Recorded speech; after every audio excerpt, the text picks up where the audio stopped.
গ্রেফতার করেছে। তো এই বিষয়টা গুজবটাকে আপনি কিভাবে দেখছেন বা কি মনে করছেন, এটা কেন হচ্ছে? দেখুন, আমরা আমাদের জায়গা থেকে মনে করি এই ফ্যাসিস্ট খুনি হাসিনা এবং তার যারা দোসর ছিল তারা তাদের জায়গা থেকে এখন তার অবলম্বন আছেই একটা, এটা তাদের খুঁটি। এই খুঁটিটা হচ্ছে গুজব খুঁটি। এই খুঁটির উপরে দাঁড়িয়ে এখন তারা বাংলাদেশের মানুষের মধ্যে বিভাজন তৈরি করার চেষ্টা করতে চাচ্ছে, বাংলাদেশের মানুষকে বিভ্রান্ত করতে চাচ্ছে। কিন্তু তারা জানে না যে তারা আসলে যে এক প্রকার আসলে মানে ছাগলের উত্তরসূরি, এটা বাংলাদেশের মানুষ এখন জানে। এবং এটার প্রমাণ বাংলাদেশের মানুষ 5ই আগস্টে করে দিয়েছে।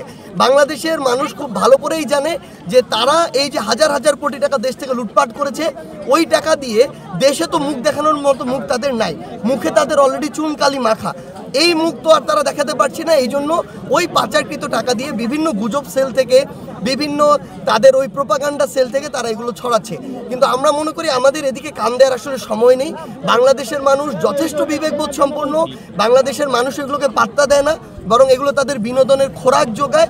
আমরা আমাদের জায়গা থেকে মনে করি আমাদের কাজ হচ্ছে এই যে মানুষ এত বড় একটি অভ্যুত্থান ঘটিয়েছে তা মানুষের স্বপ্ন স্পিরিটকে সামনে রেখে কাজ করে যাওয়া। এই জন্য আমরা জেলায় জেলায় ঘুরে বেড়াচ্ছি এবং মানুষের কথা শুনছি, মানুষের কাজগুলো করার চেষ্টা করছি আমরা আমাদের জায়গা থেকে, এবং আমরা সেই কাজগুলো করে যাব। আমরা মনে করি আমরা এই গুজবগুলোকে যদি বিন্দুমাত্র পাত্তা দেই, সেই পাত্তা দেওয়া আমাদের সময় নষ্ট, যেই সময় নষ্ট করার মতো সময় আমাদের নেই। বিএনপি অচিরে নির্বাচন চাচ্ছে, এটা একটু আগে বলছি।